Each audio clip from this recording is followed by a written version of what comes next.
Hi friends, welcome to my channel. നിങ്ങൾ ആദ്യമായിട്ടാണ് എൻ്റെ ചാനൽ കാണുന്നതെങ്കിൽ സബ്സ്ക്രൈബ് ചെയ്യാൻ മറക്കരുത്. കൂടാതെ അടുത്തുള്ള പാട്ടുകൾ അപ്ലോഡ് ചെയ്യുമ്പോൾ അറിയുവാനായി ആ ബെല്ലൈക്കൺ കൂടി ഒന്ന് പ്രസ് ചെയ്തേക്കാം. അപ്പോൾ നമുക്ക് കഥയിലേക്ക് കടക്കാം. ദ്രൗപദി ദർശം ഭാഗം 22. രചന ഫൗസിയ നൗഷാദ്. ഉച്ചയ്ക്കുള്ള ഫുഡ് സുഭദ്ര പൊതിച്ചോറ് കൊടുത്തു വിട്ടിരുന്നു. ട്രെയിനിലെ ഫുഡ് ഒരുവിധം ഒഴിവാക്കുന്നതാണ് നല്ലത്. അവൾ ചോറ് പൊതി തുറന്നു. ഒരെണ്ണമേ ഉണ്ടായിരുന്നുള്ളൂ. അതിൽ തന്നെ അവർ ആവശ്യത്തിലധികം ചോറും സൈഡിലായി ചമ്മന്തിയും 2 തരം തോരനും അവിയലും മീൻ വറുത്തതും ഒക്കെ എടുത്തു വെച്ചിട്ടുണ്ട്. വാഴയിലയിലായതുകൊണ്ട് തന്നെ ഉഗ്രം മണവും. കൊള്ളാലോ, അമ്മ രാവിലെ തന്നെ ഇത്ര ഉണ്ടാക്കിയോ? പാവം അമ്മ, ദർശു പറഞ്ഞു. ദച്ചുവും കയറി അടുക്കളയിൽ. എന്നെ അങ്ങോട്ട് അടുപ്പിച്ചിട്ടില്ല, റെഡിയാവാൻ പറഞ്ഞു. രണ്ടുപേരും കൂടി റെഡിയാക്കിയതാ. അവരുടെ സ്നേഹം കാണുമ്പോൾ ഒരുപാട് സന്തോഷം തോന്നുന്നുണ്ട്. ഞാൻ പറഞ്ഞില്ലേ ശിവ, അവർ രണ്ടാളും പാവമാണെന്ന്. നിന്നെ അവർക്ക് ഇഷ്ടമായി, അതുകൊണ്ടാ. അല്ലെങ്കിൽ നിന്നെ ആരാ ശിവ ഇഷ്ടപ്പെടാത്തത്? അങ്ങനെ ഇഷ്ടപ്പെട്ട ഒരാളല്ലേ ഇപ്പൊ എന്റെ കൂടെ ഇരിക്കുന്നത്. അതെ, എത്ര പെട്ടെന്നാ മോളെ നീ എന്റെ ഹൃദയത്തിൽ കയറി കൂടിയത്. പറഞ്ഞിട്ട് കാര്യമില്ല, കണ്ടകശനി കൊണ്ടേ പോവും, ചിരിയോടെ ദർശു പറഞ്ഞു. സാരമില്ല, സഹിച്ചോ. ഇനി എല്ലാവിധ ശല്യപ്പെടുത്തലുകൾക്കും ഞാൻ ഉണ്ടാവും കേട്ടോ. ആയിക്കോട്ടെ മാഡം. അവൾ പൊതി 2 പേരും ഇരിക്കുന്നതിന്റെ നടുവിലായി വെച്ചു. അതിൽ നിന്ന് അവർ സൈഡിൽ നിന്ന് കഴിക്കാൻ തുടങ്ങി. ദർശ് ഒരു ഉരുള അവൾക്കായി നീട്ടി. അവളത് സ്വീകരിച്ചു. തിരികെ അവനും അവൾക്ക് നൽകി. ആഹാരമൊക്കെ കഴിഞ്ഞ് കുറച്ചുനേരം പാട്ട് കേട്ട് അങ്ങനെ ഇരുന്നു. അവൾക്ക് അവനോട് പഴയ കാര്യങ്ങൾ ഒരുപാട് സംസാരിക്കണം എന്നുണ്ടായിരുന്നു. പക്ഷേ ഒന്നും അറിയാത്ത അവനോട് എന്ത് പറഞ്ഞിട്ട് എന്താണ് കാര്യം? ഏട്ടന്റെ അമ്മയുടെയും അച്ഛന്റെയും വീട്ടുകാരൊക്കെ എവിടെ? എല്ലാവരും ഉണ്ട്. അവിടെ അങ്ങനെ പോവാറില്ല. ഇപ്പോൾ എല്ലാവരും പിണക്കത്തില്ല. നിന്നെ വിളിച്ചുകൊണ്ട് വന്നതില്. ശ്വേതയുടെ എൻഗേജ്മെന്റിന്റെ അന്നല്ലേ ഞാൻ അങ്ങനെ ചെയ്തത്. അന്ന് പോയതാ എല്ലാവരും. നമുക്കവരെ കാണാൻ പോവണ്ടേ? പോവണം. ഈ ട്രിപ്പ് കഴിഞ്ഞ് നമുക്ക് എല്ലാവരെയും കാണാൻ പോവാം. ഓക്കെ. ശ്യാമയ്ക്ക് കഴിക്കണമെന്നേ ഉണ്ടായിരുന്നില്ല. അവൾ മുറിയിൽ തന്നെ ഇരുന്നു. ആഷിയാണ് വന്ന് വിളിച്ചത്. വാടോ, കഴിക്കാം. എനിക്ക് വിശപ്പില്ല ചേട്ടാ. രാവിലെ കഴിച്ചതല്ലേ, വാന്നേ. ഇവിടെ ആരെയും അന്യരായി കാണണ്ട താൻ. അവൾ അവനൊപ്പം ഹാളിലേക്ക് നടന്നു. അവിടെ എല്ലാവരും ഇരുന്ന് കഴിഞ്ഞിരുന്നു. അവൾക്ക് ലജ്ജ തോന്നി. ഇതൊന്നും അവൾക്ക് പതിവില്ലല്ലോ. ഇരിക്കുമോളെ, ആഹാരം കഴിക്ക്, ആഷിയുടെ അച്ഛൻ പറഞ്ഞു. ആഷി അദ്ദേഹത്തെ പോലെയാണെന്ന് അവൾ മനസ്സിലാക്കി. ആ സൗന്ദര്യമാണ് അവന് കിട്ടിയിരിക്കുന്നത്. എന്ത് നല്ല സ്വഭാവവുമാണ്. ശ്യാമ, ഞാൻ ആരെയും പരിചയപ്പെടുത്തി തന്നില്ലല്ലോ. ഇതെന്റെ അമ്മക്കുട്ടി അനില. അച്ഛൻ ഒരു വർക്ക്ഷോപ്പ് നടത്തുന്നുണ്ട് നമ്മുടെ ടൗണില്. പിന്നെ കൊച്ചു കൊച്ചു ഷോപ്പുകളും ഉണ്ട് നമുക്ക്. ദേ, ഇതെന്റെ അനിയൻ ആദർശ്, ഡിഗ്രിക്ക് പഠിക്കുക. ഇത് ഒരേ ഒരു പെങ്ങള്, 5ന് പഠിക്ക്, ആരതി എന്നാ പേര്. അവൾ ആദർശിനെ നോക്കി. താൻ വന്നപ്പോ അവൻ അവിടെ ഇല്ലായിരുന്നു എന്ന് തോന്നുന്നു. അവൻ അമ്മയെ പോലെയാണ്. അവൾക്ക് ആ കുടുംബം ഇഷ്ടമായി. അവൾ പുഞ്ചിരിയോടെ അവരെ നോക്കി. ഇതാരാണെന്ന് ഇനി പറയണ്ടല്ലോ അല്ലേ? ശ്യാമ നമ്മുടെ ദർശിന്റെ ഭാര്യ ശിവാനിയുടെ ഒരേ ഒരു അനിയത്തി. ശിവയെ കാണാൻ ബാലരാമപുരത്ത് നിന്ന് വന്നതാ. ഡിഗ്രി ചെയ്യുകയാണ് ഇവളും. അവൻ അവളെയും പരിചയപ്പെടുത്തി. മോളുടെ വീട്ടിൽ ആരൊക്കെയുണ്ട്? അമ്മയും അച്ഛനും. അത്ര മാത്രമേ അവൾ പറഞ്ഞുള്ളൂ. അവർ പിന്നെയും ഓരോ വിശേഷങ്ങൾ തിരക്കി. ആഹാരം കഴിക്കുന്നതോടൊപ്പം തന്നെ അവൾ മറുപടി നൽകി. അബദ്ധത്തിൽ അവളിൽ നിന്നൊന്നും വീഴാതിരിക്കാൻ അവൾ ശ്രദ്ധിച്ചു. ഓരോ കാര്യവും അവൾ ആലോചിച്ചാണ് പറയുന്നത്. തന്റെ ചേച്ചിക്ക് ദോഷമുണ്ടാക്കിയാലോ? കഴിച്ചു കഴിഞ്ഞ് എല്ലാവരും മുറിയിലേക്ക് പോയി. ആദർശ് അവളുടെ ഒപ്പമുണ്ടായിരുന്നു. ശ്യാമ ഏത് ഇയറാണ്? ഏത് സബ്ജക്റ്റാണ് ചെയ്യുന്നത്? ഞാൻ ഫസ്റ്റ് ഇയർ ബികോം. താനോ? ഞാൻ final year BA politics. Final year ആണല്ലേ? അതെ, തന്നെക്കാൾ മൂത്തതാ. അവൾ പുഞ്ചിരിച്ചു. ശ്യാമ എന്തിനാ ഇങ്ങനെ പേടിക്കുന്നത്? ഇവിടെ ആരും നിന്നെ ഒന്നും ചെയ്യില്ല. എല്ലാവരും പാവങ്ങളാണെന്നേ. എൻ്റെ ഏട്ടനില്ലേ, അതിലും പാവാ. എൻ്റെ ഏട്ടനായതുകൊണ്ട് പറയുകയല്ല. എല്ലാവരും സഹായിച്ച ഏട്ടന് ശീലമുള്ളൂ. ശ്യാമ ആരെയും പേടിക്കണ്ട. എല്ലാവരെയും വിശ്വസിക്കാം. എന്നെ ഒരു സുഹൃത്തായി കണ്ടോളൂ. താങ്ക്സ് ഏട്ടാ, ഞാൻ അങ്ങനെ കണ്ടോളാം. എന്നാൽ ശ്യാമ പോയി ഉറങ്ങിക്കോളൂ, ക്ഷീണമല്ലേ. അവൾ മുറിയിലേക്ക് വന്നു. എന്നാൽ ഇതേ സമയം ആഷി ബാൽക്കണിയിൽ ഇരിക്കുകയാണ്. അവൻ കാര്യങ്ങളൊക്കെ ഒരിക്കൽ കൂടി ഓർത്തു നോക്കി. ശ്യാമയെ കണ്ടതും മിണ്ടിയതും കൂട്ടിക്കൊണ്ടു വന്നതും എല്ലാം. അവളോട് എന്തോ ഒരടുപ്പം തോന്നുന്നു. എന്താണങ്ങനെ? കണ്ടാലൊരു പാവം, പെരുമാറ്റമാണെങ്കിലോ വളരെ ഹൃദ്യം. ശിവയുടെ മുഖച്ചായ തന്നെ ഏകദേശം. ഒരു അലങ്കാരങ്ങളുമില്ലാത്ത ഗ്രാമീണ പെൺകുട്ടി. അവൻ അവളോട് സ്നേഹവും വാത്സല്യവും തോന്നി. അവൾ ഗ്രാമത്തിൽ ജീവിക്കുന്നവളാണ്. അവൾക്ക് ഈ നഗരത്തിന്റെ ചതികളും കൊള്ളരുതായ്മകളും അറിയില്ല. ഒറ്റയ്ക്ക് അവളെ രാത്രി ഉപേക്ഷിച്ചു പോകുന്നത് മണ്ടത്തരമാണ്. അവൻ ചിന്തിച്ചു. ഓരോന്നാലോചിച്ച് കിടക്കാനും വൈകി. രാത്രിയായതേ ഉണ്ടായിരുന്നുള്ളൂ. ദർശിന്റെ തോളിൽ തലചായ്ച്ച് മയങ്ങുകയാണ് ശിവാനി.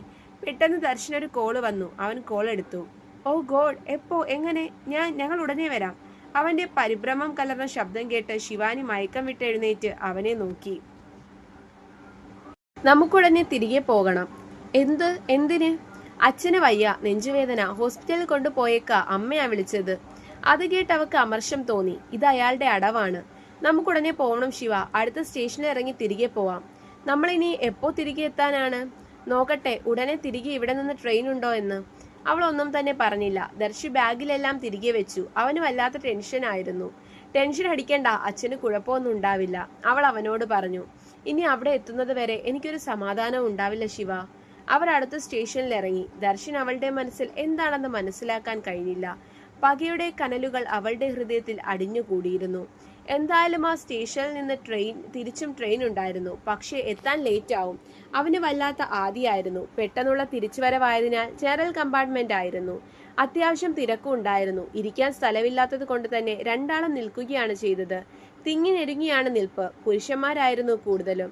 ദർശു മാറാതെ അവളെ പൊതിയും പോലെ കൂടെ തന്നെ നിന്നു. അവൾ അവനോട് ചേർന്നും നിന്നു. രണ്ടുപേർ എഴുന്നേറ്റതും അവളോട് അവൻ അവിടെ ഇരിക്കാൻ ആവശ്യപ്പെട്ടു. അടുത്തായി അവനും ഇരുന്നു. അവൾക്കെതിരെ ആൺപിള്ളേരാണ്, അടുത്തായും പുരുഷന്മാരും ഉണ്ട്. ദർശു ഉണ്ടായതുകൊണ്ട് അവൾക്ക് യാതൊരു പ്രശ്നമായി തോന്നിയില്ല. അത്ര നേരം നിൽക്കുക എന്നത് അവൾക്ക് അസാധ്യമായി തോന്നിയിരുന്നു. അവൾ അവന്റെ തോളിലേക്ക് ചാരിക്കിടന്നു. മുടി മുന്നിലേക്കിട്ട് മുഖം മറച്ചുകൊണ്ട് ഉറങ്ങാൻ ആരംഭിച്ചു. ദർശന്റെ സാന്നിധ്യത്തിൽ അവൾക്ക് തെല്ലും ഭയം തോന്നിയില്ല. എന്ന് മാത്രമല്ല, ഒരുതരം ധൈര്യവും അവൾക്കുണ്ടായിരുന്നു. അവൻ ഉറങ്ങാതെ അവളെ ചേർത്ത് പിടിച്ച് അങ്ങനെ ഇരുന്നു. ഒരുപാട് പേരുണ്ടായതുകൊണ്ട് തന്നെ താഴെ കാല് വെക്കാൻ സ്ഥലം കുറവാണ്.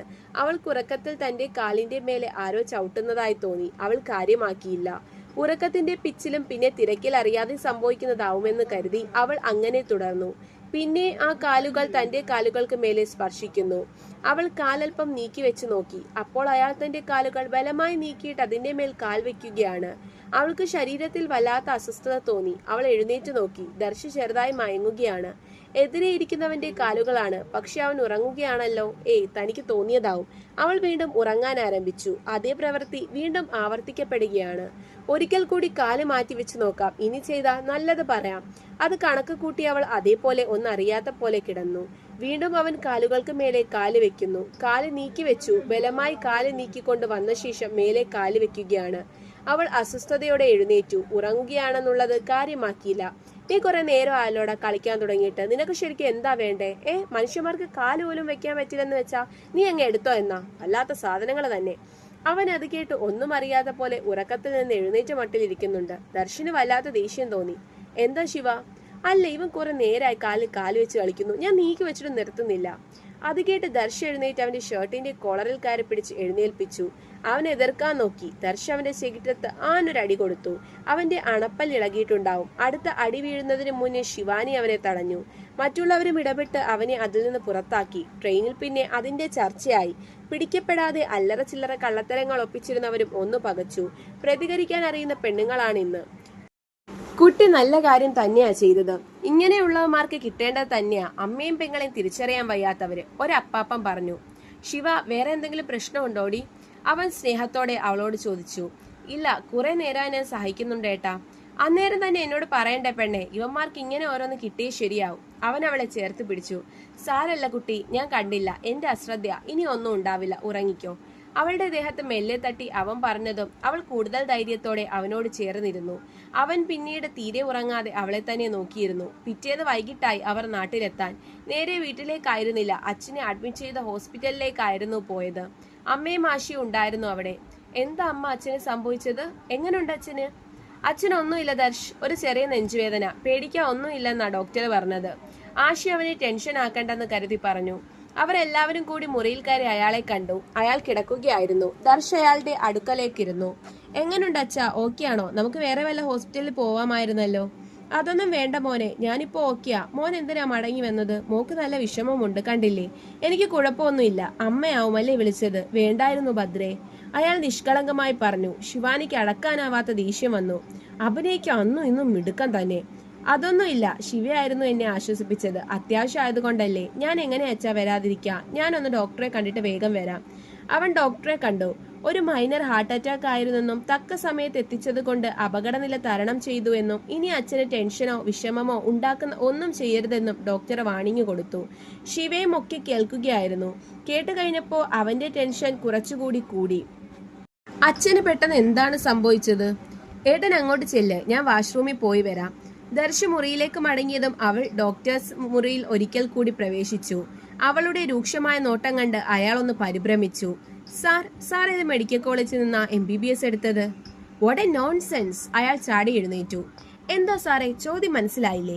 ഈ പറഞ്ഞ മഹാദേവിന് ഹാർട്ട് അറ്റാക്ക് വരാനുള്ള ഒരു റീസണും ഇല്ല. ഡയറ്റും വർക്കൗട്ടും കറക്റ്റായി കൊണ്ടുപോകുന്ന, ഒരു ചെറിയ രോഗം പോലും പിടികൂടാത്ത, ഇന്നേ വരെ ഒരു ചെറിയ നെഞ്ചുവേദന പോലും വരാത്ത, കരുത്തുറ്റ ശരീരവും കല്ല് പോലുള്ള മനസ്സുള്ള മനുഷ്യൻ എന്ന പേരുള്ള മൃഗവുമാണ് അയാൾ. അയാൾക്ക് മൈനർ ഹാർട്ട് അറ്റാക്ക്. കൊള്ളാം, അഭിനയം നന്നായിട്ടുണ്ട്. ഇതൊന്നും ഒരു ഡോക്ടറിന്റെ എത്തിക്സിന് നിരക്കുന്നതല്ല എന്ന് ഓർക്കണം. അയാൾക്ക് നേരെ തെല്ലും പരിഭ്രമമില്ലാതെ കൈ ചൂണ്ടിക്കൊണ്ട് പറഞ്ഞ് അവൾ പുറത്തേക്കിറങ്ങിയതും അയാൾ നിന്ന് വിയർത്തു. അത്രമാത്രം ദേഷ്യമുണ്ടായിരുന്നു അവൾക്ക്. ദർശനൊപ്പം ഉള്ള കുറെ നല്ല നിമിഷങ്ങളാണ് മഹാദേവ് എന്ന ഒറ്റ മനുഷ്യൻ ഇല്ലാതാക്കിയത്. അതിന് കൂട്ടുനിന്ന് സുഭദ്രാമയും. അവൾ തിരികെ മുറിയിൽ വന്നില്ല, പുറത്തു തന്നെ നിന്നു. തുടരും. അപ്പോൾ നിങ്ങൾക്ക് എൻ്റെ കഥ ഇഷ്ടമായെങ്കിൽ ലൈക്ക് ചെയ്യാനും ഷെയർ ചെയ്യാനും കമൻറ്റ് ചെയ്യാനും മറക്കണ്ട. നന്ദി.